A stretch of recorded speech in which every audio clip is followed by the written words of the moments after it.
안녕하세요. 네, 시작해도 될까요? 네. 깜짝 놀라셨죠? 네. 전 사람들이 깜짝 놀래가지고, 야, 내가 잘생겨서 놀랬나 보다. 근데 알고 보니까, 생각보다 이 자연추를 하시는 분들은 되게 50대, 60대, 막 이렇게 어르신들이 하시잖아요. 좀 약간 60, 70대 이런 분들이 막 이렇게 강의도 하시고 그런 부분을 하시는데, 제가 사실은 다른 분들에 비해서 아주 젊습니다. 그러다 보니까 굉장히 놀라기도 하세요. 제가 자연치유 센터를 운영하고 있는데 종종 상담받으러 오신 분들이 한 50% 이상이 깜짝 놀라세요. 너무 젊어서 그런지. 네. 어쨌든 제가 이쪽으로 공부를 하고 또 한 10여 년 동안 제가 자연치유를 운영해 오면서 또 이런 것들을 여러분과 나눌 수 있는 좋은 시간을 갖게 되어서 감사드립니다. 그 다음에 오늘 저와 같이 여러분들이 나눌 수 있는, 같이 함께 할 수 있는 그 내용은 당신이 병에 걸리는 이유, 왜 내가 병에 걸릴까? 왜 현대인들은, 마이크가 괜찮나요? 네. 왜 현대인들은 왜 아프고 힘들고 어렵게 살아야 될까? 이런 부분, 그런 부분에 대해서 오늘 좀 살펴보도록 하겠습니다. 자, 왜 아플 것 같아요? 네, 앞에 계신 분. 여기 혹시 스트레스, 당뇨 있는 분 계세요? 당뇨. 네. 그래도 많지는 않으시네요. 네. 그 다음에 고혈압. 네. 비만은 없으신 것 같죠? 네. 혹시 암 있는 분도 있어요? 암? 네. 네. 그래도 자, 왜 병에 걸렸는지 원인을 알면 해답을 찾을 수 있습니다. 오늘 우리가 보통 그 정보가 잘못되고 원인을 모르기 때문에 많은 사람들이 거의 다 녹즙이 좋다, 아니면 무슨 요법이 좋다 하면 그것에 대해서 돈을 많이 투자하고 많은 시간을 사용합니다. 근데 오늘은요, 제가 돈도 안 들고 누구나 다 할 수 있고 여러분들이 조금만 바꿔주시면 위장병, 당뇨, 고혈압 한 달, 두 달 만에 싹 해결할 수 있는 방법을, 비법을 알려드릴게요. 지금도 저희 자연치유센터에 오시는 분들은 한 달 내지 두 달이면 대부분의 혈압이 많이 잡히세요. 그 다음에 당뇨가 잡히십니다. 살도 많이 빠지시고 또 암 환자분들도, 예? 네, 암하는 분들도 본인이 자연치유를 정말 내가 이것을 해서 좋아질 수 있다 확신을 갖고 좋은 공기, 물, 운동, 햇빛 이런 거 마시면 굉장히 빨리 회복이 되십니다. 제가 제 소개를 좀 해드릴게요. 저는 한 20여 년 동안 채식만 한 사람입니다. 제가 말하는 채식은 비건, 혹시 들어보셨어요? 비건 채식. 우유, 계란, 멸치까지 안 먹고요. 비건 채식을 해왔고, 그 다음에 제가 이 자연치유센터를 운영한 지는 10년이 되었지만 어렸을 때부터 배웠습니다. 그리고 지금 현재는 시온의 동산을 운영하고 있고요. 제 저서는 자연의 법칙이 질병을 치료한다 라는 책이 나왔는데 아쉽게 지금 품절이 되었어요. 그래서 지금 재판에 다시 들어와가지고 이제 한 다음 달 정도면 책이 나올 것 같습니다. 그 다음에 지금 저는 유튜브로 활동을 하고 있고 블로그 활동을 하고 있습니다. 그리고 이제 여기 보면은 사진 작게 나와 있는데 제 가족들이에요. 아이들이 셋입니다. 막내와 같이 왔는데 첫째가 6살, 둘째가 4살, 그리고 막내 이렇게 같이 있고, 이 아이들도 역시 우유 한 방울 마시지 않습니다. 네. 여러분들 혹시 생각 속에 우유는 칼슘이다 생각하는 분 계세요? 네. 그렇죠. 네. 우유가 좋다. 근데 그런 부분이 우리에게 얼마나 큰 질병을 만들어 왔는지를 여러분들에게 설명해 드리겠습니다. 자, 그 다음에 여기가 제가 지금 현재 운영하고 있는 이 동산의 센터고요. 충남 보령에 있습니다. 충남 보령, 여기서 한 1시간 좀 더 걸리더라고요. 네. 이렇게 산 속에 있습니다. 산책로도 있고요. 자, 이제 본론으로 말씀드려보면, 현재 질병의 유형들을 보면은 크게 두 가지로 나눌 수 있어요. 네, 크게 두 가지로 나눌 수 있는데, 첫 번째는 감염성 질환들입니다. 여러분 감염성 질환이 뭔지 아시죠? 네. 감염성 질환은 말 그대로 옮기는 질환. 쉽게 말하면 감기라든지 뭐 열병이라든지 혹은 뭐 말라리아병이라든지 사스 뭐 이런 것들이요. 이 감염성 질환이 굉장히 많은 사람들의 생명을 빼앗아갔어요. 혹시 스페인 녹감 옛날에 몇 천만 명의 인구가 유럽에서 죽었죠. 그 다음에 또 그 흑사병 유럽 인구의 3분의 1 이상을 빼앗아간 질병이 바로 이 감염성 질환들이에요. 죽은 동물의 시체를 만지다가 옮겨져 가지고. 근데 중요한 거는 이 감염성 질환이라고 해서 무조건 감염이 될까요? 혹시 이 감염성 질환 말 그대로 아무에게나 다 감염이 될까요? 네. 어떤 사람에게만 될까요? 네, 면역력이 약한 사람. 이거를 좀 더 쉽게 말씀드리면 피가 더러운 사람. 네, 피가 깨끗한 사람은 전염이 되지 않습니다. 자, 그런데 지금 이 부분 넘어서 이제 우리가 보통 병원에 가면 항생제 맞고 그 다음에 여러 가지 약물을 써서 많이 해결을 하죠. 근데 지금 이 비감염성 질환이 있어요. 병원치 없이 여러분들이 겪고 있는 질환들이면 당뇨라든지 혈압이라든지 중풍이라든지 암이라든지 이런 비감염성, 다시 말하면 감염이 되지는 않지만 아토피라든지 우리나라에 뭐 수백만 명씩 고혈압 환자가, 당뇨 환자가 그런 프로테즈를 갖고 있는 엄청난 질병들인데요. 자, 이 비감염성 질환은 어디에서부터 온다고요? 첫 번째는 네, 유전적 요인에서 오는 사실을 알 수 있어요. 그러니까 여러분 혹시 뭐 부모님 댁에서 흔히 그 간이 안 좋다. 그러면 가족이 그 내성이 있나요? 있죠. 그런 경우가 있죠.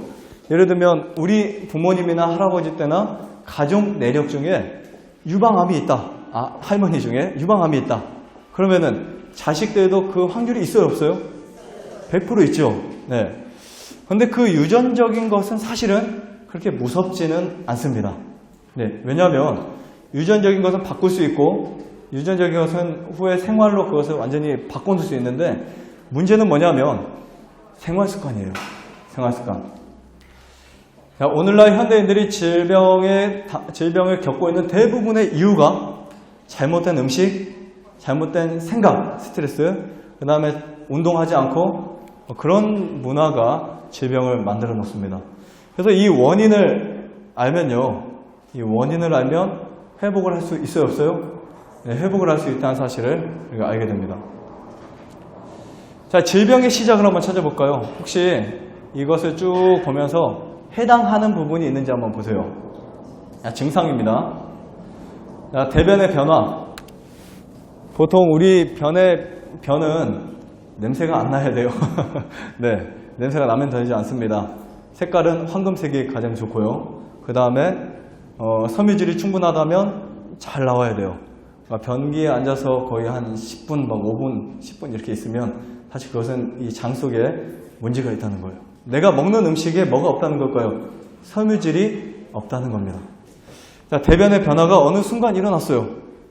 어디에 문제냐면 여러분들의 몸에 장의 문제거나 혹은 십이지장의 문제거나 췌장의 문제거나 이런 그 소장의 문제가 있을 확률이 굉장히 높습니다. 분명히 내가 며칠 전까지는 변을 잘 넣었는데 갑자기 변이 아주 가늘게 나온다. 그러면 뭐 직장암도 많게는 직장암까지도 의심해 봐야 될 것이고. 자, 그 다음에 소변의 변화. 소변의 변화도 일어날 수 있겠죠. 갑자기 뭐 여기 남성분은 한 분도 안 계시죠. 남자분들은 일어나서 변기에 이렇게 소변을 놓으면 버금이 납니다. 그러면 그 버금이 나면 지금 어디가 망가지고 있다는 걸까요? 신장, 홍파 기능이 망가지고 있다는 거예요. 자, 그 다음에 기력이 저하된, 갑자기 피로가 몰려오고, 혹은 또, 어제나 며칠 전보다는 점점 이런 피로 증상들이 계속 온다면, 역시 이것도 의심해 봐야 될 문제점 중에 하나입니다. 그 다음에 신경이 예민해진다든지, 소화 불량이 있다든지, 가스나 방귀가 자주 나온다든지, 아니면 피로나 피부 트러블, 상처 회복이 잘 안 나서요, 옛날보다. 그 다음에 심하게 갈증이 난다든지, 뭐 식욕 감퇴, 체중 변화, 두통, 손발 저림, 손발 차가움, 혈액순환 저하. 자, 이런 것들이 여러분들이 있으신가요? 네, 있으신가요? 네. 이거 모두 다 해결될 수 있습니다. 네. 모두 다 해결될 수 있어요. 자, 이것을 해결할 수 있는 방법은 여러분들이 식생활만 바꾸시면 모두 다 해결될 수 있습니다. 자, 이것은 뭐냐면 지금 이런 증상들이 있다는 것은 우리 몸에 어떤 변화가 오고 있다는 거냐면 우리 몸에 지금 그 질병이 하나하나 생기고 있다는 거예요. 근데 사람들은 이런 증상이 일어날 때 과연 어떻게 할까요? 약국에 달려가시겠죠.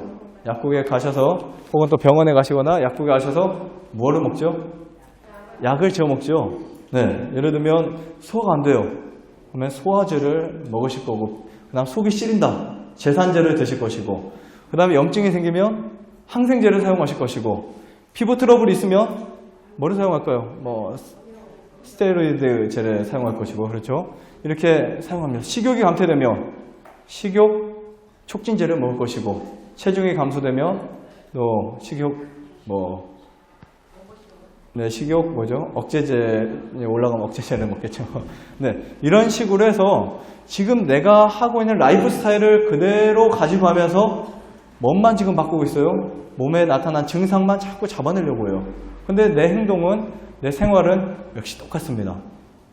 혹시 옛날에 저도 어렸을 때 본 건데 집에 보면 차단기가 있어요.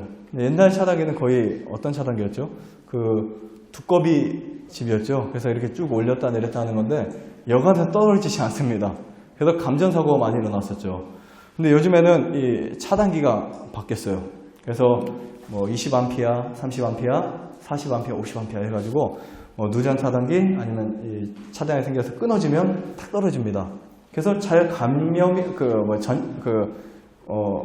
되지 않습니다. 그렇죠? 안전해졌는데 이 차단기가 문제가 생기면 차단기가 고장나 버리면 전기는 그대로 흘러도 아무도 몰라요. 그래서 선을 자르면 감전이 돼서 죽을 수 있어요.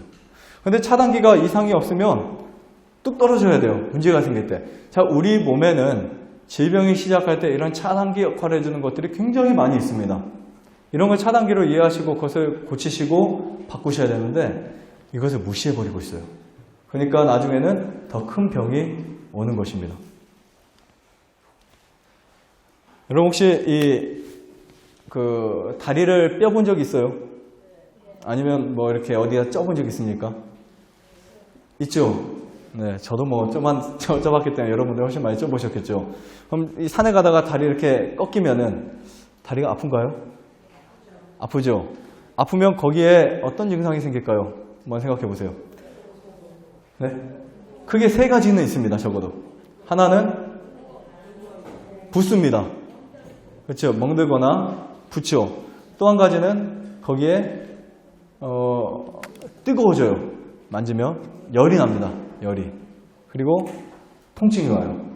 근데 이런 통증들이 왜 생기냐면 혈류가 다친 그 다리로 막 몰리는 거예요. 백혈구, 그 다음에 이런 혈류 적혈구, 산소를 옮기고, 그 다음에 거기에 T세포라든지 NK세포들이 쭉 갑니다. 그래서 그쪽에 이제 혈류가 갑자기 혈관을 확장시키고 많이 보내주다 보니까 어떻게 돼요? 붓고 또 거기에 이제 열이 나는 거예요. 근데 우리가 열이 난다고 거기다 어떻게 하죠? 막 냉찜질을 하잖아요. 그리고 또 가서 거기에 이제 바르고 약을 바르고 그 약을 먹고. 자, 그것은 뭐냐면 인체 자체가 싸우고 있는 그것을 금지시키는 겁니다. 사실은 그게 자연현상이거든요. 사실은 그렇게 놔둬서 스스로 그것이 이겨낼 수 있도록 해줘야 되는데 거의 약을 먹어버리니까 그 독소들이 그대로 이렇게 해결이 못 되고 다른 곳에 쌓이게 되는 거예요. 그럼 우리가 이런 부분을 어떻게 해결해야 될까?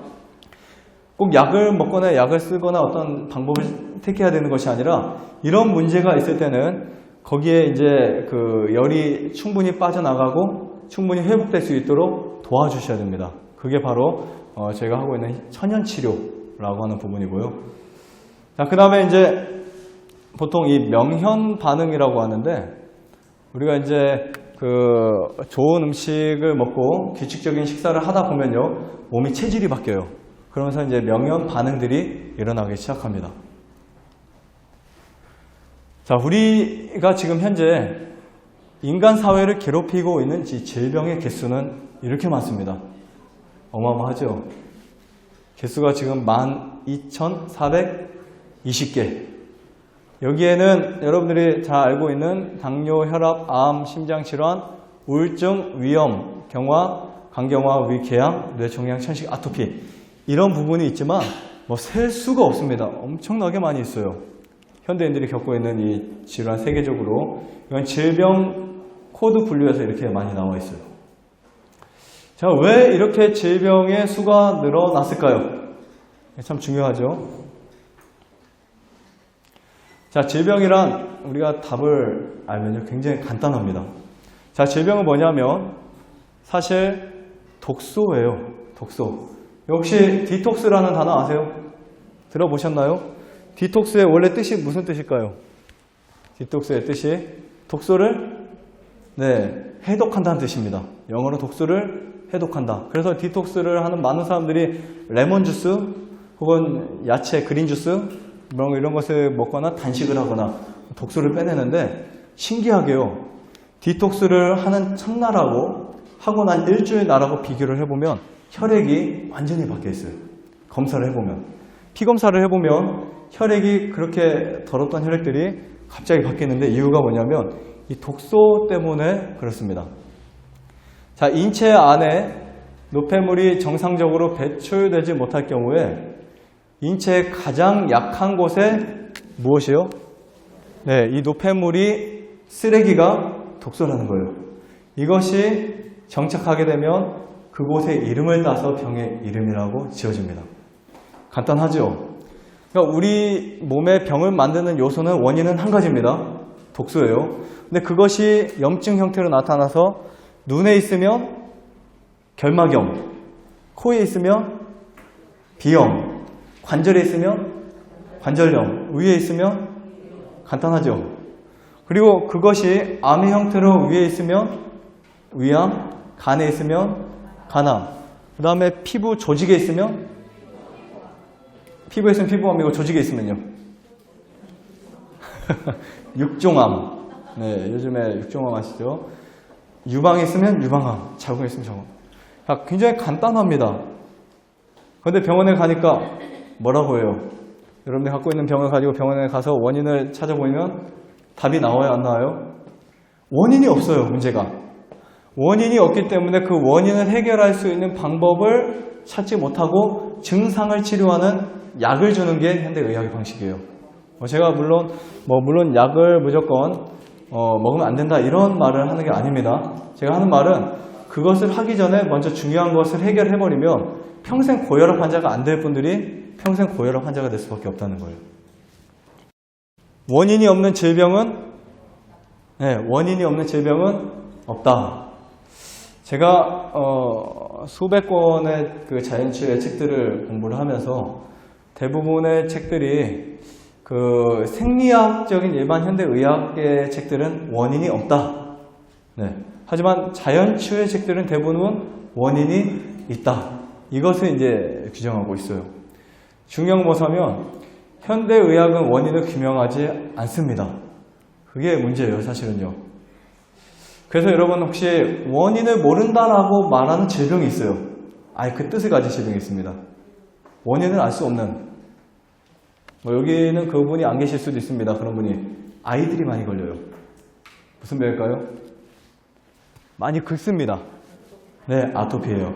아토피라는 질병은 그 뜻 자체가 원인을 알 수 없는 이라는 뜻으로 이렇게 있어요. 혹시 주변에 아토피 있는 분들 있으세요? 많죠? 네, 아토피 있으면 우선 우유, 계란부터 끊어주세요. 그러면 굉장히 빠르게 회복이 됩니다. 네, 어린 아이일수록 빨라요. 근데 이 아토피가 성인 아토피로 넘어가잖아요? 굉장히 힘들거든요. 그래서 아토피는 어렸을 때부터 해결을 해주면은 커서 잘 재발되지 않고 성인 아토피로 넘어가서 그것이 종류가 화백산숙진이라든지 건선이라든지 여러 가지 아토피 형태가 강하게 나타나면 거의 10년, 20년 평생 그것을 긁으면서 사는 분들이 굉장히 많습니다. 자, 여기 보시면요. 지금 이 통계청의 자료를 보니까 인구 10만 명당 사망자들을 이렇게 보여주는데요. 이 암 환자는요, 이게 남자고요, 밑에가 여자입니다. 거의 186명, 111명 이렇게 사망을 해요. 10만 명당에. 굉장히 많은 수죠. 우리나라 인구 중에 암으로 사망하는 사람들만 1년에 거의 4, 5만 명이 육박하고 넘어가고 있어요. 1년에요. 그러면은 그것을 여러분들이 계산해 보시면요. 제가 작년에 계산했을 때만 해도 몇 초에 한 명씩 죽더라고요. 몇 초에 한 명씩 죽어요. 그러니까 암으로 사망하는 사람들이 그냥 지금 여러분들이 이 강의를 들으실 때 수십 명이 죽어요. 10초에 한 명, 뭐 이런 식으로 쭉 사망을 합니다. 병원에 간 병원에 간 검사하러 간 사람 중에 3명 중에 1명이 암 환자. 검사를 하면요. 사망자만 20 몇만 명이네요. 지금 30만 명에 들어가고 있어요. 적은 숫자가 아니죠. 다른 환자 말고 암 환자만요. 선진국은 심장질환이 1위입니다. 미국이라든지 유럽 쪽은 심장질환이 1위예요. 이 심장질환은 이렇게 강의를 듣고 있다가 갑자기 이렇게 눈을 감고 계세요. 옆에 분이 깨우십니다. 아, 졸지 마.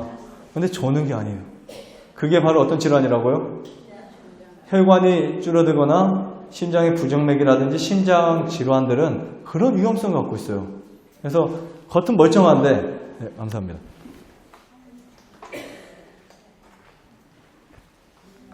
네, 겉은 멀쩡한데 갑자기 돌아가신 분이 있어요. 저희 집에 한 번은 이런 분이 오셨어요. 여자분이 이 폐암 말기에 그 다음에 임파선션이 돼가지고 병원에서 몇 달 못 산다 그랬어요. 근데 저희는 뭐 뜸을 뜨거나 부항을 뜨거나 이 현대의학하고 위배되는 것을 하지 않거든요. 그런 걸 해주거나 대체 요법도 하지 않고 자연치유예요. 자연치유는 말 그대로 아프면 통증이 있어서 낫는 거예요. 대신에 도와줄 수 있는 게 있겠죠. 심질이라든지 아니면 수치료라든지 아니면 운동이라든지 좋은 고기 마시는 거라든지 호흡, 복식 호흡이라든지. 근데 이분이 이제 이 여자분이 그때 50대 중반이었어요. 근데 하루하루 있으니까 몸이 좋아지기 시작하는 거예요. 폐암 말기에 임파선까지 전이 돼가지고 병원에서 몇 개월 못 산다고. 근데 한 달 지나니까 얼굴에 생기가 도는 거예요. 운동도 잘 하시고 2달 지나니까 등산을 다니시고 굉장히 좋아지셨어요. 그래서 저희 자연치유 센터 근처에다가 집을 짓고 이제 이사까지 오셨는데 나중에 완치됐어요. 말기암인데. 기적이죠. 네, 완치됐는데 중요한 건 뭐냐면 이분의 남편이 이분을 데려다 놓으면서 정말 살려달라고 그렇게 간절하게 애원을 했었고 굉장히 자기 부인을 살리고 싶어서 엄청 많은 애를 썼었어요. 근데 보니까 이 남편분이 더 심각한 거예요. 심장질환이에요. 근데 얼마 있다가 이 부인은 완치가 됐는데 남편이랑 자식들이 집에서 열심히 저녁 밥을 해먹고 잠을 자는데 딸 둘과 아들이 있어요. 이제 밥을 해먹고 자는데 다음날 일어나지 않은 거예요. 그래서 아빠 왜 안 일어나 해서 깨우니까 안 일어나는 거예요. 그대로 돌아가신 겁니다. 부인은 살고 남자분 돌아가셨죠. 근데 우리나라가 지금 이 통계보다 지금은 몇 년 전이고요. 이 심장질환이 쭉 늘어났어요. 늘어났다는 말은 뭐냐면 굉장히 우리는 불안한 사회에 살아가고 있다. 라는 사실입니다. 때로는 우리가 남을 모르는 것뿐만 아니라 나 자신도 모를 때가 너무 많이 있어요. 내가 어떤 병이 있는지, 내 지금 몸 상태가 얼마나 위험한지, 또 내 건강 상태가 어떤지 모르고 살아갈 때가 너무도 많이 있습니다. 자, 그 다음에 이 심장질환 넘어서 내 혈관질환, 그 다음에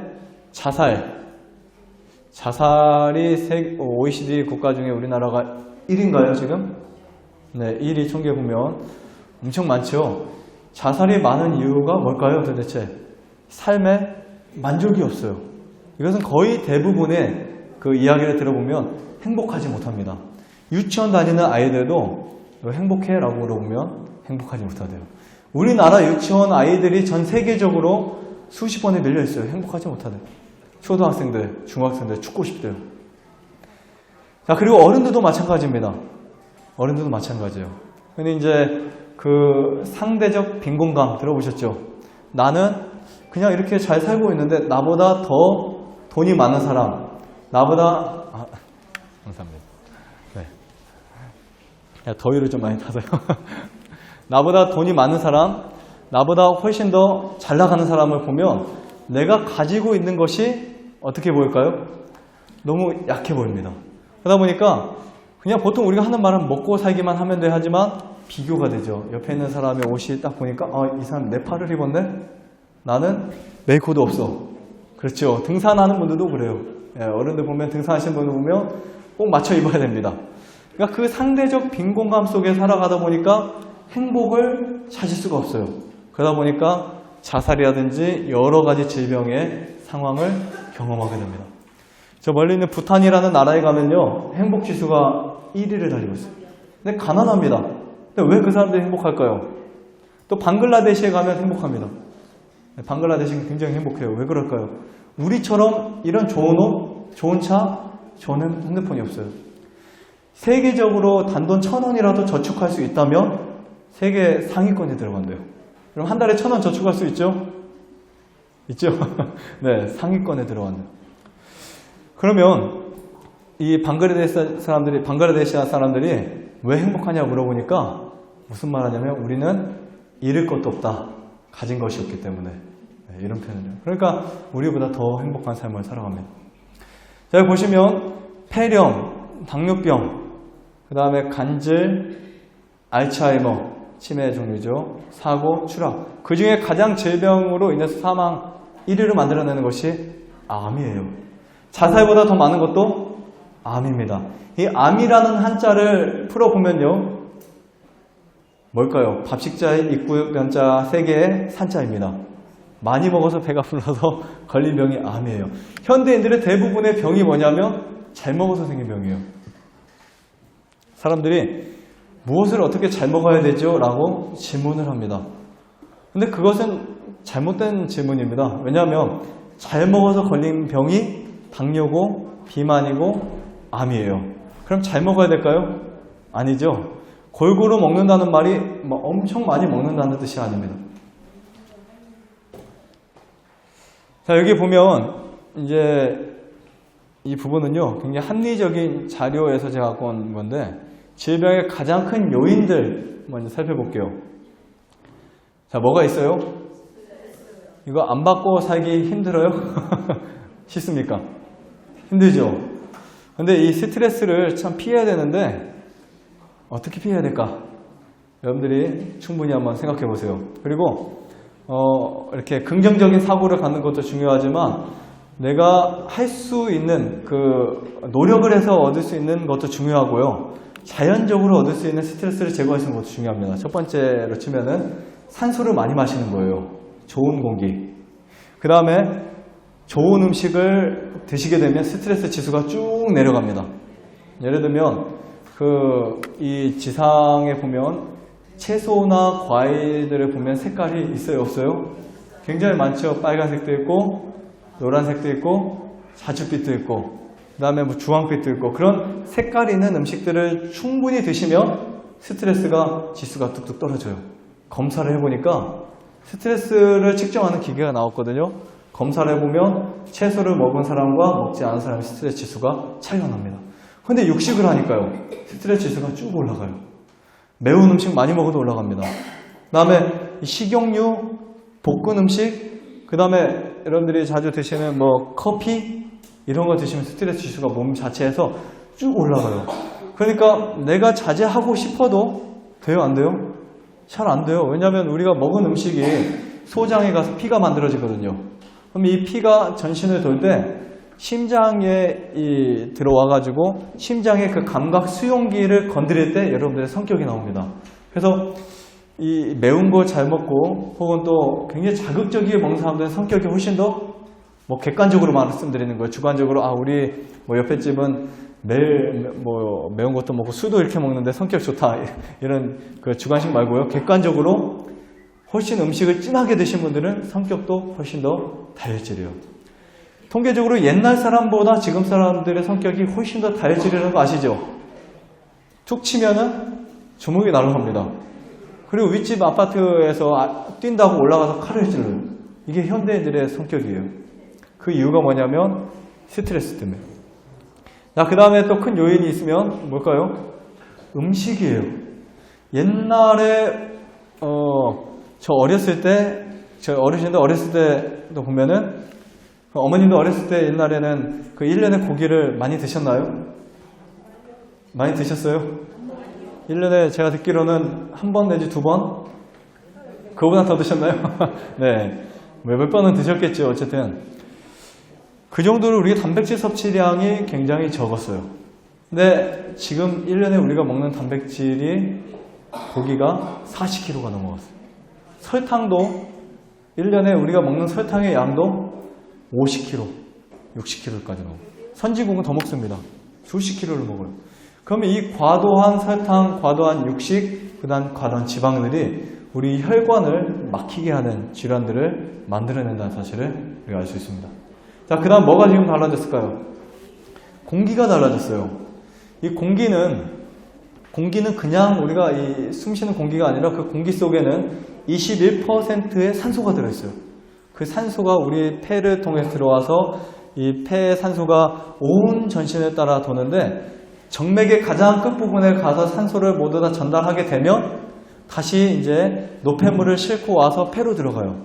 그러니까 우리 몸은 두 가지 순환법이 있습니다. 폐 순환이 있고 심장 전신 순환이 있는데 폐에 가가지고 여러분들이 갖고 있는 모든 노폐물을 다 이렇게 내보내는 역할을 해요. 그래서 그것을 탄산가스 교체라고 합니다.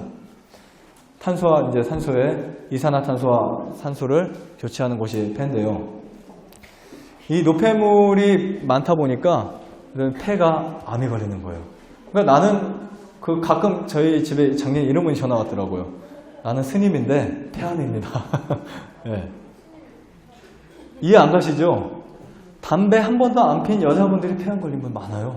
저희 집에 지금 폐암 환자분만 몇 분이 계세요. 지금 현재도요. 네. 담배 한 번도 안 폈는데 왜 그럴까요? 그래서 원인을 찾고 있습니다. 아, 내가 가스를 많이 맡아서 폐암에 걸렸구나. 천만의 말씀이에요. 네.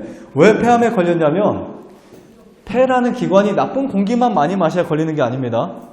우리 몸에 피가 노폐물이 많을 때 돌다가 내 폐가 원래 유전적으로 약해 있을 때 그 폐에 노폐물이 꽉 차게 되면 폐암이 걸리는 거예요. 담배 하나도 안 펴도. 이해하시겠죠? 네. 여긴 제가 갖고 나오지 않았지만 우리 몸에는 노폐물을 처리하는 5가지 기관이 있습니다. 어디가 있냐면 폐가 있어요. 폐가 지금 여러분들 말씀드렸죠. 폐는 공기의 순환을 통해서 산소를 통해서 노폐물은 밖으로 빼내고 그 다음 또 산소는 안으로 들어와서 정화시키고 그래서 이 적혈구에 싣고 그것을 온 전신을 따라 다니면서 노폐물을 청소해주는 역할을 합니다. 그 다음에 또 한 군데가 있어요. 간이 있습니다. 간. 우리가 지금 있는 이 간은 내부 기관 중에 가장 큰 기관인데요. 거의 500가지 이상의 일을 하고 1000가지 이상의 효소를 만들어내요. 간이. 근데 여러분들이 술을 마시거나 커피를 마시거나 혹은 또 약물을 관절이 안 좋아서 약을 쓰던 또 위가 안 좋아서 약을 쓰던 그 모든 약물들은 어디서 해독하냐면 간에서 해독해요. 근데 간이 지금 하고 있는 일이 너무나 지쳐버립니다. 그럼 어떻게 될까요? 노폐물을 처리하는 건 고사하고 자기 몸을 관리하기도 바빠지거든요. 그러니까 노폐물이 여기서 패스를 당해요. 그럼 또 어디로 갈까요? 신장으로 갑니다. 신장은 그 노폐물을 사구체라고 하는 그 기관에서 혈액을 걸러내요. 거기서 이제 혈액을 걸러서 노폐물은 방광을 통해서 소변으로 나오고 그 다음에 다시 영양분들은 리턴을 해가지고 끌어올립니다. 근데 역시 신장도 망가졌어요. 왜 망가졌냐면 육식을 하다 보니까 이 사구체가 필터들이 다 기름도 끼고 막 피가 더러우니까 망가지는 거예요. 그래서 신장이 안 좋아져가지고 이제 크레아틴 수치라는 게 신장 수치거든요. 기능 사구체 수치인데 그 수치가 쭉 올라가 버리면 내 신장이 일을 못하니까 여러분 어디 가세요? 병원에 가서 뭐를 합니까? 수속을 하잖아요. 네, 내가 못하니까 시키는 거 아니에요. 그렇죠? 그때 고기만 끊어줘도 미리 그 크레아틴 수치가 또 올라갈 때 고기만 미리 끊어줘도 그럴 필요가 전혀 없습니다. 그 다음 또 있어요. 장이 있습니다. 장은 여러분들이 생각하는 이 장은 그냥 하나의 똥통 같지만 대장은요. 똥통이 아니에요. 우리 몸의 면역의 70%를 담당하고 있는 게 여러분들의 장이라고 보시면 됩니다. 그러니까 그 장을 관리를 잘 해야 되겠죠.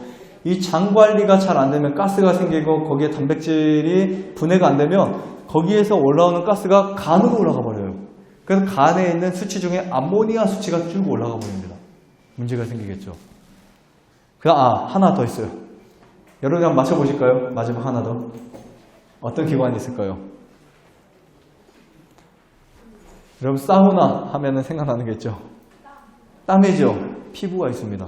제2의 폐라고 하죠. 이 피부를 통해서 노폐물이 매일 빠져나갑니다. 이 땀샘이요. 무려 200만 개가 돼요. 땀샘을. 그 둘레를 모아보면 거의 11kg나 됩니다. 엄청 넓죠. 그런데 이 땀샘이 여러분의 몸에서 땀 한 방울씩만 나와도 노폐물이 피트병 1.5리터의 그 물이 땀으로 나오죠. 그 양이 어마어마합니다. 근데 현대인들이 운동을 해요, 안 해요? 잘? 안 하죠. 옛날 사람들은 운동을 참 많이 했습니다. 근데 요즘 현대인들은 활동을 잘 안 해요. TV도 리모컨, 그 다음에 이것도 스위치, 그렇죠? 활동을 많이 안 써요. 다 자동화 시스템이 되다 보니까. 그래서 이제는 운동을 시간을 내서 따로 하셔야만 되는 필수 항목으로 바뀌었어요. 옛날에는요, 그냥 필요 없습니다. 하면 돼요. 학교를 갈 때도 걸어가고, 그렇죠? 그 다음에 뭔가 모든 게 다 활동 자체였는데 지금 바뀌었어요. 창세기라는 책, 성경 아시죠? 창세기에 보면 아담에게 하나님이 이마에 땀을 흘려야 식물을 먹는다. 네, 이런 그 기절이 있는데 그만큼 사람은 활동을 해야 건강하다라는 뜻으로 이해하시면 됩니다. 자, 그 다음에 이제 질병의 가장 큰 요인이 되는 것 중에 하나가 또 뭐냐면 수면 부족이에요. 수면. 우리가 보통 정상적인 건강한 수면은 8시간입니다. 8시간인데 어린 아이들도요. 요즘에는 10시, 11시, 12시까지 잠을 자지 않아요. 그렇죠? 그러다 보니까 가장 중요한 시간인 8시부터 1시까지 그 초저녁 잠을 자줘야만 멜라토닌이라는 호르몬이 뇌에서 분비가 돼서 여자분들의 피부, 그 다음에 유방암이라든지 자궁암 이렇게 생식기 쪽에 어떤 문제가 일어나는 부분들을 해결해주고 그 다음에 성장에 도움이 되는 그 멜라토닌을 잃어버리고 있는 거예요. 그러니까 그 시간에는 무조건 주무셔줘야 되는데 요즘에는 TV도 늦게까지 볼 수 있고 그 다음에 8시, 9시면 초저녁이죠. 그렇죠. 9시에 주무시는 분 혹시 있으세요? 한 분 계시네요. 저희 그 센터에는 다 9시, 늦어도 9시 반 10시는 불을 싹 끕니다. 제가 타임을 맞는 가로등이 있는데 9시 딱 되면 꺼지게 돼 있어요. 우리 인체는 9시면 무조건 잠을 자줘야 병이 안 걸리고 건강한 삶을 살 수 있는데 이 수면이 잘못되어서 걸려요. 자, 그 다음에 또 뭐가 있을까요? 네, 전자파. 굉장히 문제예요. 우리나라 사람들이 전자파를 굉장히 많이 사용하는데요. 이 전자파를 해결할 수 있는 방법이 또 있어요. 있습니다. 여러분들이 자연 땅을 많이 밟아주시고 풀, 채소, 그 다음 과일을 많이 섭취하시면 돼요. 그리고 쌀을 드실 때는 꼭 현미를 드세요. 현미를 드셔주면 전자파가 분해가 됩니다. 그리고 어싱 들어보셨어요? 어싱? 다리를 맨발로 땅을 걷게 되면 우리 머리부터 발끝까지 쌓였던 전자파가 다 빠지게 돼 있어요. 그래서 여러분 이 콘센트 있죠? 콘센트를 보면 옛날에는 선이 2개였어요. 요즘에는 3개입니다. 그 하나가 뭐냐면 접지라는 선이에요. 그래서 옛날에 보면 예전에 보면 컴퓨터에 천둥 치면은 컴퓨터가 망가졌어요. 그래도 여러분 옛날 가전제품 많이 망가졌죠? 벼락 치면. 근데 요즘에 망가져요? 잘 안 망가지죠? 이유를 모르시죠? 그 벼락을 쳤을 때 그 피리침을 박아서 접지선을 통해서 땅에 박습니다. 심을 박아요. 그럼 이 전기가 타고 그 땅으로 들어가니까 전자제품이 망가지지 않은 거예요. 그럼 우리 몸에 그 접지를 해주는 곳이 있다는 거예요. 발입니다. 그래서 여러분들이 반드시 등산하셔야 되고 흙을 밟으셔야 돼요. 다 인위적인 아스콘 속에서 좀 땅도 밟으셔야 되고 그 다음에 충분히 운동을 해주실 때 전자파가 충분히 빠져나갈 수 있습니다. 자, 그 다음에 물인데요. 물은 하루에 1.5리터 이상 마셔줘야 돼요. 지금 이걸로 하루에 최소 3개를 마셔줘야 됩니다. 1.5리터 이상을 마셔줘야 몸이 이뇨제 역할을 하고 독소를 뺄 수 있어요. 자, 이거 한 가지만 해도요. 한 가지만 해도 여러분 몸에 엄청난 변화가 있어요. 앞으로 이 물만 한 2리터를 여러분들이 한 달을 마셔주면 혈압이 떨어질 수 있어요. 혈압의 변화가 엄청 많이 옵니다. 자, 그 다음 맨 마지막에 뭐가 있어요, 지금요? 과도한 단백질 섭취의 문제라고 있는데요. 자, 여기 보시면 여러분들이 건강식이라고 생각했던 이 육식이 얼마나 암과 그리고 또 질병의 문제가 되는지를 한번 보세요. 지금 세계적으로 육식이 증가하고 있거든요. 근데 이 국제암연구소에서는 육식 섭취가 암과 관련된 몇백 건이 발표됐냐면 800건이 발표되었어요. 매일 100g 고기 섭취를 하는 분들은 대장암에 걸릴 확률을 17%나 상승하고 있어요. 우리나라가 지금 대장암 환자가 굉장히 늘어나고 있어요. 옛날에 그렇게 많지 않았습니다. 이유가 뭐냐면 육식이에요. 1인당 평균 육류 소비량이 지금 43kg 이상으로 늘어나고 있는데요. 하루 117g을 섭취합니다. 30년 전보다 육류 섭취가 4배로 늘어났어요. 4배. 그런데 중요한 거는 이 우리 몸의 구조를 알면 어떤 먹거리를 먹어야 될지 판단이 섭니다. 자, 송충이는 뭐를 먹고 살아요? 네, 솔잎만 먹고 살죠. 소는요, 그렇게 덩치가 커도요. 무엇을 먹고 살아요? 풀을 먹고 살죠. 근데 왜 사람은 고기를 먹을까요? 뭐 어떤 분은 잡식이라 그렇다. 네. 근데 사람의 장을 보면요, 잡식 동물은 아니에요. 사람의 몸은 채식을 먹어야 될 동물입니다. 자, 여기 보면 사람에게 정해진 음식이 있는데요. 여러분들의 치아만 봐도 그렇습니다. 뜯어 먹어야 되는 이 치아는 그 송곳니나 앞니는 8개밖에 없지만 어금니가 훨씬 더 많죠. 32개 중에 많이 씹어 먹으라는 뜻이에요. 자, 그 다음에 장의 길이가 7m입니다. 우리 몸의 소화관의 그 길이가 이 입부터 항문까지 9m인데 그 중에 장의 길이만 7m예요. 이 긴 장에 육류의 단백질이 들어가면 치명적인 독소를 만들어내요. 그래서 이 단백질이 여기에서 독소를 만들어낼 수 있고, 육류를 섭취할 때 단백질과 포화지방을 분해하고 소화하는 과정에서 강산류들이 나옵니다. 그 요산을 분해하는 효소가 없기 때문에 칼슘이 뼈에서 뽑아 나오는 거예요. 그래서 육식을 많이 하면 뼈가 약해지는 거예요. 반대로 생각하시죠?